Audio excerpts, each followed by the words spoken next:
Hello student, thank you for tuning to our channel. The program is Knowledge Quest and the subject is biology. I take this time to invite you to the class. We want to learn together. We want to have a continuation of the previous lesson. Now in our last episode, we were learning on pollination and we tried to define the term pollination. We said pollination is the transfer of pollen grains from the anthers to the stigma of the same species. And today, we want to discuss more on insect-pollinated flowers. In our last episode, we discussed on wind-pollinated flowers. For today, we are going to measure more on insect-pollinated flowers. So, we had discussing biology, and we are saying this is a continuation of the previous lesson. Okay, it is a continuation of what we learned in the last episode. So in the last episode, we were discussing on pollination. Okay, we discussed on pollination and we defined the term pollination. So number one, we defined what is pollination. And number two, we gave the types of pollination, types of pollination. Okay, we also discussed on the agents of pollination. So we discussed on agents of pollination. So we want to do a recap of what we did before we proceed to today's lesson. So we said pollination is the transfer of pollen grains from the anthers to the stigma of the same flower or of different flower, but of the same species, And we said we have two types of pollination. We said the two types of pollination, we said we have self-pollination, and we said we have cross-pollination. And we said in self-pollination, we are transferring the pollen grains from the anthers to the stigma of the same flower. In cross-pollination, we said we transfer pollen grains from the anthers to the stigma of different flower but of the same species. Then we said we have agents of pollination. We said for the agents of pollination, we said we have wind as one of the agents of pollination. We also have insects. We have insects as another agent of pollination. And lastly, we said we have birds. Okay? So far, we discussed on wind-pollinated flowers. Okay? Wind-pollinated flowers. And we were able to identify some of the adaptive features of the wind-pollinated flowers. Number one, we said the wind-pollinated flowers, they have dull petals that cannot attract insects. And because of that, they have developed other mechanisms of what? Of pollination. Like now we said, their pollen grains, they are very small, they are very light, and usually they are produced in large numbers. We also talked about the wind-pollinated flowers having a sticky stigma that mostly is loosely and exposed to it is usually exposed, it is outside the flower, so that it can easily receive the pollen grains. We also talked about the wind-pollinated flowers. We said the wind-pollinated flowers, their pollen grains are usually produced in large numbers. Why are they produced in large numbers? Because they increase the chances of pollination and eventually increases the chances of fertilization. So basically that is what we discussed in our previous episode. And we said there is an advantage of self-pollination, there is a disadvantage of self-pollination, and there are more advantages of cross-pollination. So we said in self-pollination, in self-pollination, we said that poor characteristics in a plant, they are usually passed on to their offspring. So as a result, the offsprings, they have low hybrid vigor. So it means they are not able to adapt to any harsh environmental condition. And we said for cross-pollination, we said it is more advantageous to plants. Why? This is because in cross-pollination, there is exchange of genetic materials. There is exchange. So you find that the genes from this flower, they are mixing with the genes from another flower. As a result, the offspring becomes better than the parent. So the offspring has a high hybrid vigor. And we said that in cross-pollination, mostly these flowers, the offspring, the plants, they are usually able to adapt. They are able to adapt to any harsh environmental conditions. So basically, that is what we discussed in our previous episode. So for today, we want to discuss on insect-pollinated flowers. So I invite you to you join me in the discussion of insect-pollinated flowers. Insect-pollinated flowers. So we are discussing on insect-pollinated flowers. Okay? So today we want to measure on insect-pollinated flowers. Insect-pollinated flowers, they are also referred to as entomophilous. So we say this is entomophilous. Okay? Entomophilous. Entomophilous comes from the word entomology. Entomology is the study of insects. Entomology is the study of insects. So entomophilous, those are flowers that are pollinated by insects. Those are flowers that are pollinated by insects. So we are going to discuss the features of an insect-pollinated flowers.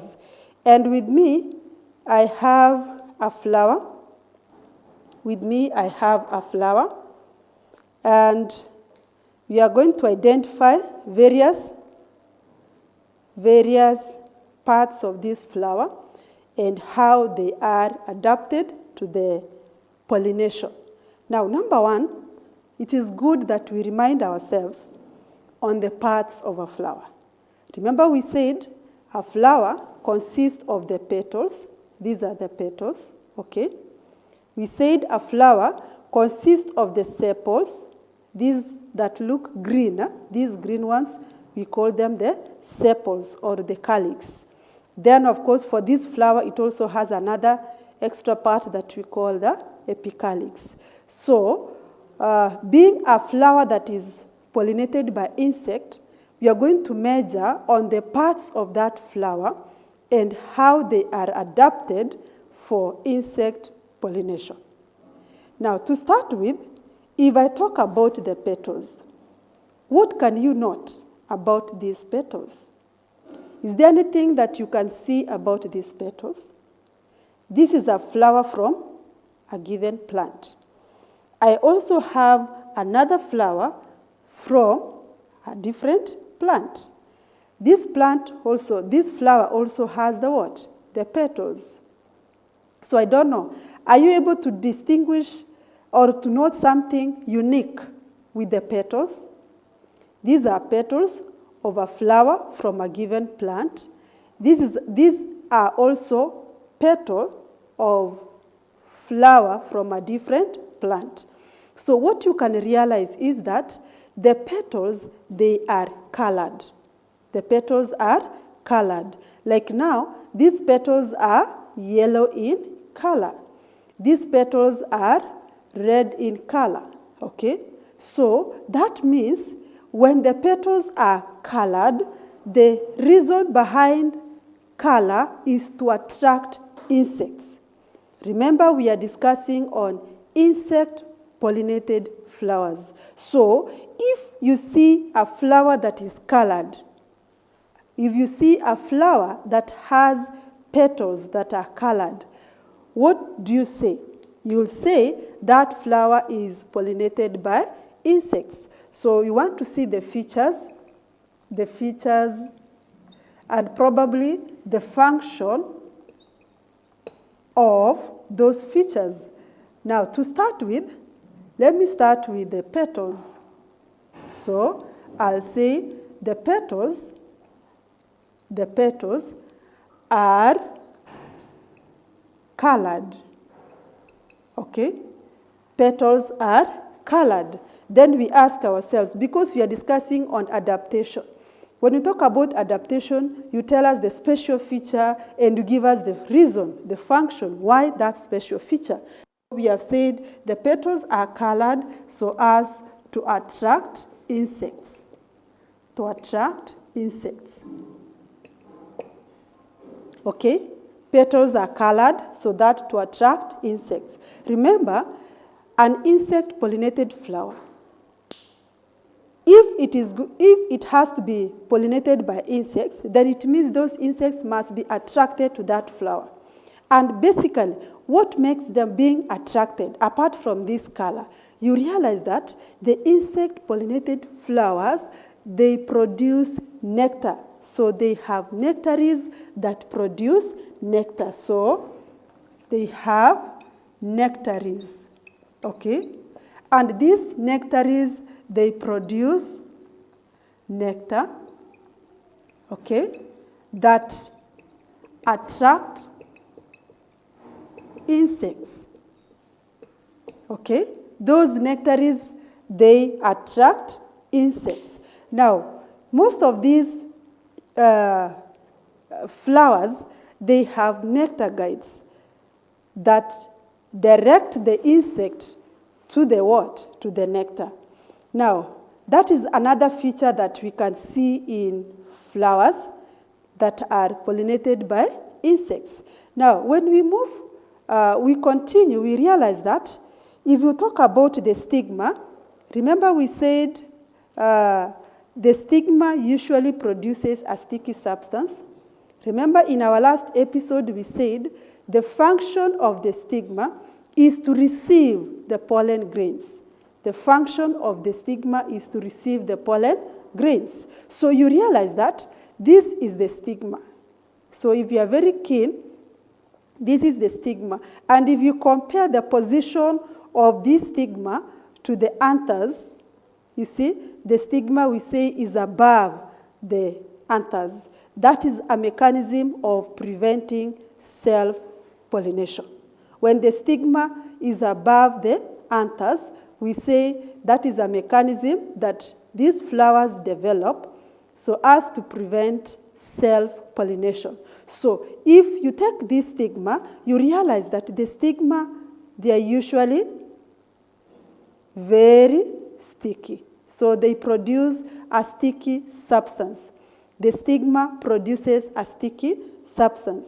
Now, why do they produce that sticky substance? They produce a sticky substance so that in case the pollen grains land on the stigma, then they can be able to stick on the stigma. They can be able to stick on the stigma. So that is the part of the stigma. And of course, in most cases, you find that the stigma and the anthers, usually they are inside, they are enclosed in the flower. Like in this one, if you can check from a distance, you may not see the stigma. If you can check from a distance, you may not see even the anthers. Why? They are enclosed inside the flower, such that when the insect is searching for nectar, when the insect lands on the petals, remember we said the petals, they provide a landing platform. Petals, they provide a landing platform for insects. So when they get into the flower, as they search for nectar inside the flower, usually you find that the pollen grains, they stick on the body of the insects. So what does that mean? It means that even the pollen grains, they are sticky. The pollen grains are sticky, and usually they are large. We say pollen grains are large and sticky. So I think we can also note that the pollen grains, so here they produce pollen grains. They are large, they are sticky, and mostly they are inside. They are inside the flower. They are not exposed, just like when we talk about in wind-pollinated flowers. You know, in wind-pollinated flowers, the pollen grains are exposed. The anthers are exposed to the air, so that when there is wind blowing, those pollen grains can be easily carried. But for this one, mostly you find that the pollen grains, they are heavy, they are large, and they are sticky, so that they are able to stick on the body of the insect. So they can stick on the body of the insect. So we also say they are heavy. The pollen grains are heavy. Now, why do we have these characteristics? We have all these because we are saying we want the pollen grains to stick on the body of the insect, So stick on the body of the insect. So remember, we are discussing on insect-pollinated flowers. Insect-pollinated flowers. So far, we have discussed on the petals. These are the petals, and we have said they are large and they are conspicuous. They can be easily be seen. They are colored to attract the insects. But when you talk about nectaries, they produce nectar that when insects, that nectar attracts the insects. So when insects land on the flower in search of the nectar, they end up rubbing their body on the what? On the anthers. And in the process, they pick the pollen grains. So when the insects move from one flower to the other, they end up transferring the pollen grains from one flower to another flower. And mostly, we said pollination should be for flowers of the same species. So far, we have discussed on the nectaries. So we should also talk about the scent.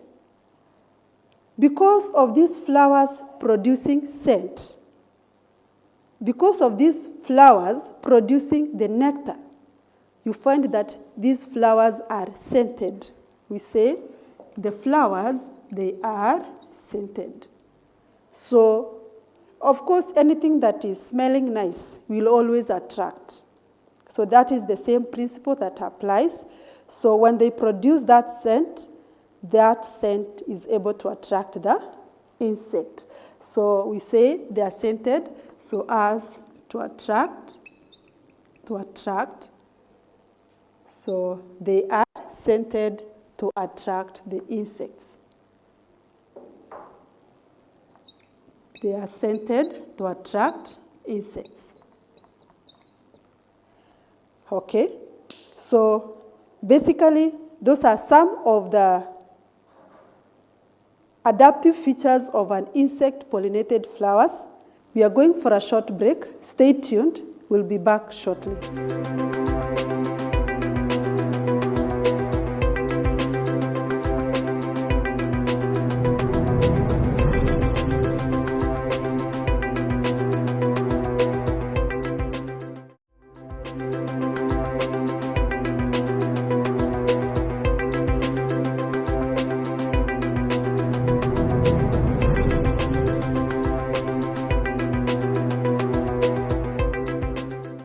Welcome back, my student. Before we went for a short break, we were discussing on the adaptation of insect-pollinated flowers. And so far, we have been able to identify some of the adaptations of the insect-pollinated flowers. Now, we have realized that those flowers that are pollinated by insects, their petals are usually colored. And of course, we used these two specimens to show that the petals are colored and they have different colors. different colors because insects will be attracted to different colors. And in the process, they'll be moving from one flower to the other. In the process, they transfer the pollen grains from the anthers of one flower to the stigma of another flower, but of the same species. We've also realized that those flowers that are pollinated by insects, they have nectaries. These nectaries, they produce nectar that attract insects. And as the insects land on the flower, mostly they land on the petals. We said the petals, they provide a landing service. So as they land on the petals, they get into the flower in search of the nectar. So as they search for the nectar, what happens? The pollen grains, they stick on the body of the insects. So that's why we said that nectar attracts insects. We also said that the pollen grains for insect-pollinated flowers, mostly they are large, they are sticky, they can stick on the body surface of an insect, and usually they are heavy. Heavy means they may not be able to be carried by wind, but they can only be carried on the body of an insect. Of course, we also said that these insect-pollinated flowers, they are scented. That scent, if you realize, different flowers, they have different scent. So that scent is one way of attracting the insects, so that as the insects move from one flower to the other, they are able to transfer pollen grains from the anthers to the stigma. So far, we have been able to discuss on insect-pollinated flowers and wind-pollinated flowers. So we want to ask ourselves, is there any similarities that we have in wind and insect-pollinated flowers? Or do we have any differences? A wind-pollinated flower and an insect-pollinated flower. So we want us to list those observable differences that we can note for the two. So we want to discuss on the differences between wind-pollinated flowers and insect-pollinated flowers. Remember we said both flowers, there are features that they have. Both they have the stamen, they have the pistillate, they have the petals. They also have the sepals. So we want to see what is the difference between the insect and wind-pollinated flowers. So we have insect-pollinated flowers, and on the other end, we have wind-pollinated flowers.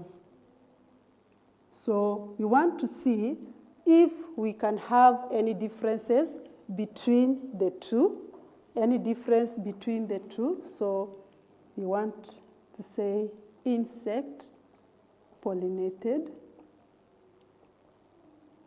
flower. So in this case, now we want to identify, is there any difference that we can notice that can help us identify an insect-pollinated flower and a wind-pollinated flower? For example, this is an insect-pollinated flower. And we said for the insect-pollinated flower, remember these are the what? These are the anthers. And the anthers, they have or they produce the pollen grains. So if I try to take hold of the pollen grains, so you see the pollen grains, they stick. They have a sticky substance. So these pollen grains, when they have a sticky substance, it means they can stick on the body of an insect, okay? They can stick on the body of an insect. These are what? These are pollen grains. So for the insect-pollinated flowers, the pollen grains, they are sticky. They produce a sticky substance. They are sticky. So I think that one we can be able to see. And remember we said at any time you come across a flower, just pick a flower and try to observe those characteristics. So that is for insect-pollinated flowers. But we said for the wind-pollinated flowers, we used these, we said these are what? This is the stamen, the staminate flower, part of the flower. Staminate means the male part of the flower. So this being the male part of the flower, we expect to have the anthers and the filament. So usually what you find is that the filaments, they are usually loosely attached to the flower. The filaments are usually loosely attached. Loosely attached means they can be easily swayed by what? By wind. And in the process, the pollen grains can do what? Can disperse. Pollen grains can be dispersed by the wind. Okay? And remember we said these are the anthers which produce the pollen grains, and we said the pollen grains are usually very small and they are very light, so that they can easily be carried by wind. You remember what we did the other time? So if there is wind, we expect these to be easily carried. Okay? That means they are not sticky, unlike the pollen grains from the insect-pollinated flowers. So we are trying to get the difference. Okay? So these ones, they can easily be carried by wind. Okay? They can easily be carried by wind. But you see the pollen grains from the insect-pollinated flowers, they cannot be carried by wind. So even if I do like this, they are still stuck on the finger. So they are sticky. They produce a sticky substance. So for that difference, I think we can say pollen grains are heavy, they are large, and they are sticky. That is for insect-pollinated flower. The pollen grains, they are large. They cannot be carried by wind. Okay? And they are sticky. But when you come to the wind-pollinated flowers, we say the pollen grains, number one, they are small, they are light. Light in the sense that they are not heavy. They are light, they can easily be carried by wind. And we say they are not sticky. And we say they are not sticky. Okay? So that is one of the differences of a wind-pollinated flower and an insect-pollinated flower. So that is one of the differences. Then now we move to the other part of the flower. Let's look at the petals. Petals.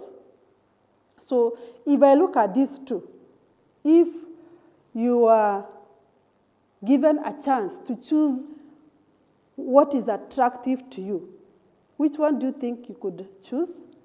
Which one do you think would be appealing, attractive? To me, I will choose this one. Why? Because of the color. This one looks dull. It is not attractive. Okay? But this one, it is very attractive. Very attractive. So we say the insect-pollinated flowers, their petals are colored. Their petals are brightly colored. Brightly colored in the sense that they can be seen from a distance, and for that reason, they can attract insects. Even if I take any other color, as long as it is colored, okay, it is attractive. For example, if I was an insect and I have these two colors, definitely I'll be attracted to one of it, either to this flower or to this flower. And if not so, I'll be attracted to both. So I'll move to one flower, then I move from one flower to another flower. So in the process, I'll be transferring the pollen grains from one flower to the other. And that we said is what? Cross-pollination. If the flowers are from the same species. So we can note that another difference that we can note, so this was number one. So this is number one. So number two, one of other differences that we can note is that the petals are brightly colored. Different colors, but those colors are attractive. Those colors are very bright. They can be seen from a distance. Then, on the other end, the petals are dull. So we say they are dull, meaning they cannot attract insects. And that's why we said that wind-pollinated flowers, they must find a mechanism of transferring their pollen grains to the stigma. So that is one of the differences between the two. We also want to notice another difference in terms of the stigma. What can we say about the stigma? Remember, we said this is the stamen. So this is the stamen for this flower. We have the stigma, which we said is the maize cob. That maize cob has the stigma. Usually we realize that in the wind-pollinated flowers, the stigma, number one, they are loosely attached. They are exposed to the outside of the flower. Why are they exposed to the outside of the flower? Just in case there are pollen grains that are in the air, they can land on the stigma. But for this one, most of the insect-pollinated flowers, usually we say the stigma is inside the flower. Why is it inside the flower? Remember, as the insect is landing on the petals and it is in search of the nectar, we expect the pollen grains that are carried on the body of the insect to stick to the stigma. So in that case, we'll say the insect-pollinated flowers, the stigma is sticky. Okay? The stigma is sticky and is inside the flower. Okay? Inside the flower. Mostly the stigma is sticky and inside the flower. It is enclosed. So that as the insect is in search of the nectar, like this one, we said like this one, if I was to do like this, you may not be able to see the stigma. You may not be able to see the pollen grains. So they have to search for the nectar. In the process, they get as they get the nectar, they leave the pollen grains on the stigma. So mostly, this one can well represent that if I have it like this, you may not be able to see the stigma.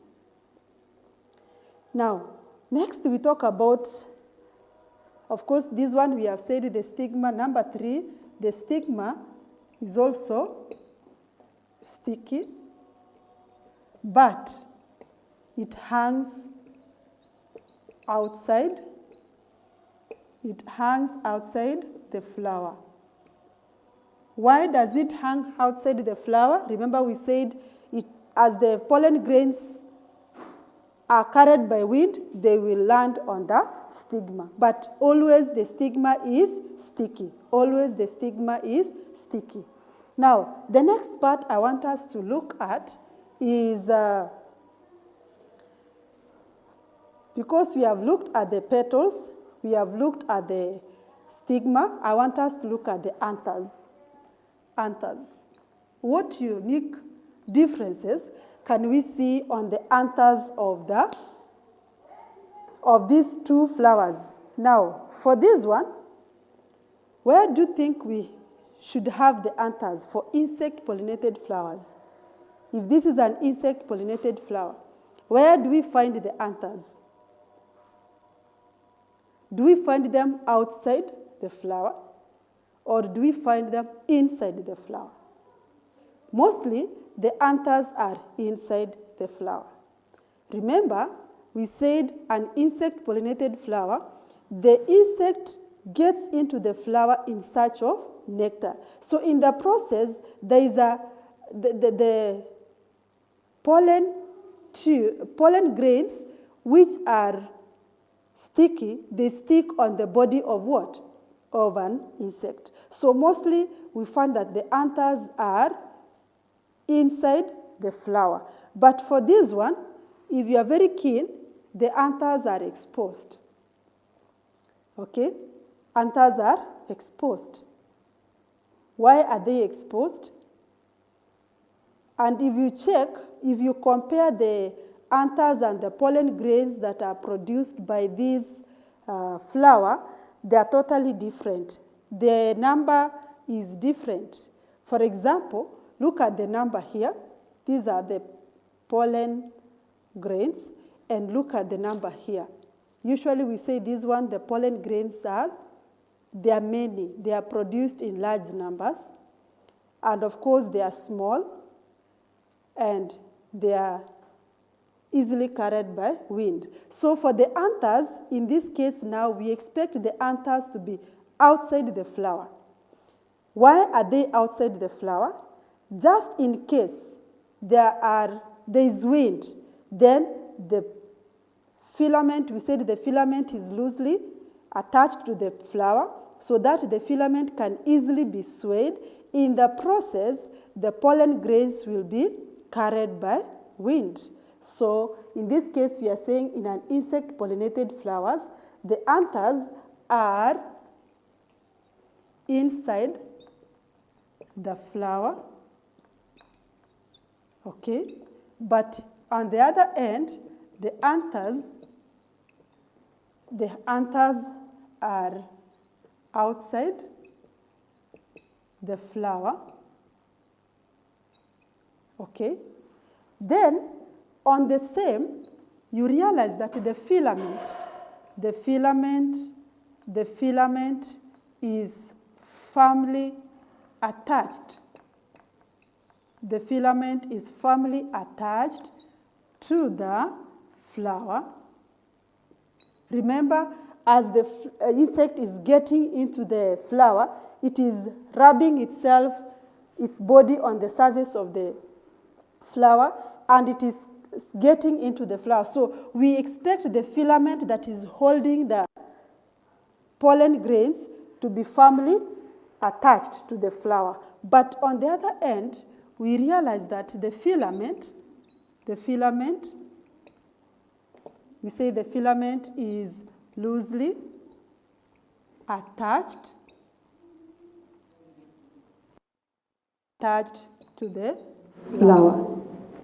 Remember, it is an insect-pollinated flowers. So basically, those are just some of the differences that we can see in an insect or a wind-pollinated flowers.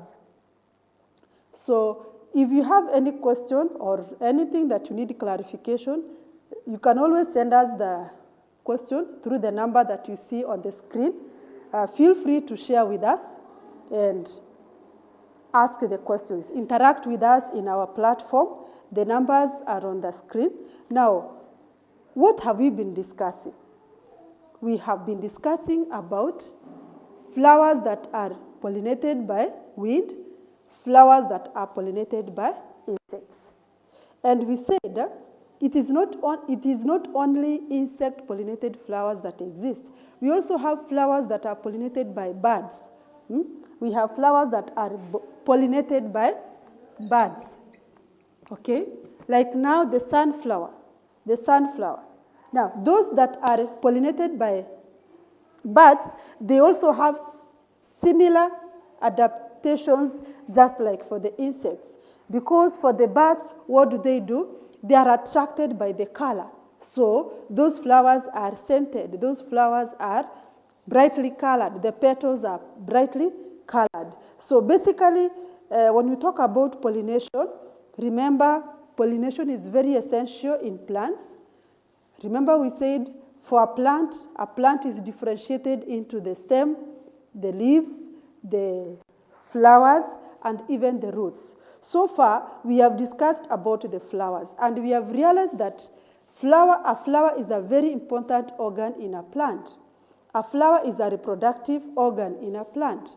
It is through the flower that we have fertilization taking place. It is through the flower that we have sexual reproduction. It takes place at the flower. So basically, we have learned about the structure of a flower. We have learned about the role of a flower, especially in pollination. So after we have pollination, the next we need to understand, after the pollen grains, they land on the stigma. What happens? What happens after the pollen grains land on the stigma? Yes, we have transferred the pollen grains from the anthers to the stigma.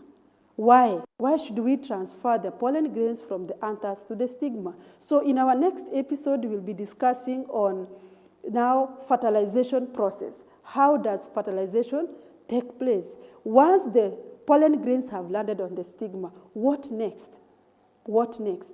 Once the flower has been used for pollination, once it is attracted, it has attracted the insects, they have done pollination. So we are going to discuss more on the next process that takes place is the process of fertilization.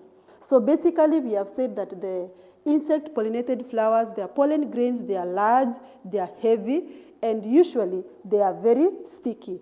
And then we said in comparison now, when we talk about the wind-pollinated flowers, we have said that they are small, they are light, and they are not sticky, so they don't stick on the body of an insect. And we said they are light so that they can be carried, easily be carried by wind.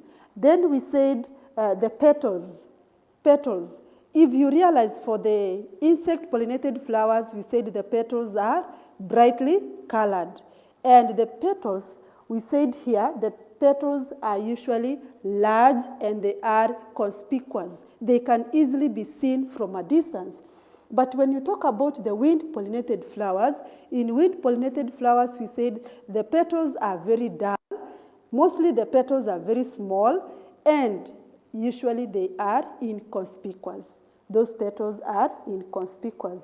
Then we have said for the stigma, both of them, they are sticky, but the position is different.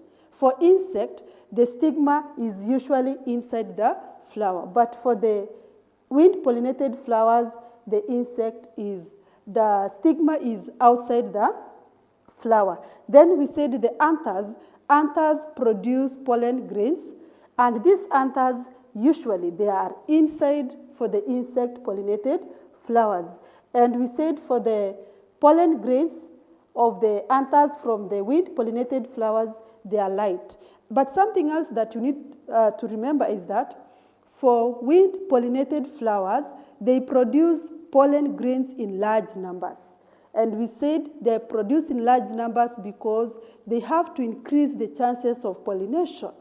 And when you increase the chances of pollination, you increase the chances of fertilization. So basically, as a student, remember, a flower is one of the specimens that is usually tested in an exam. A flower is one of the specimens that mostly is tested in an exam. Remember, a flower, we learn about a flower in reproduction in plants. And we say it is through the flower that we have sexual reproduction. So anytime you are preparing yourself for an exam, and especially a practical exam, remember, you can be given a specimen. Then you are asked, you name the agent of pollination. You name the agent of pollination. So assume I was in an exam room and I was given these two. I will be able to identify the agent of pollination for this flower is what? Insect. And always you are given, the next question you are asked, give a reason. Why do you think this is an insect-pollinated flower? So always remember we use observable features. Observable features like now I can see the petals are colored. Why are they colored? To attract insects. And on the same, in most of the questions, you're also required to know how to name and identify different parts of the flower. So don't forget the parts of the flower. Don't forget the parts of the flower. We said this is the petals. We said we have the sepals that are green in color. We said we have the stigma.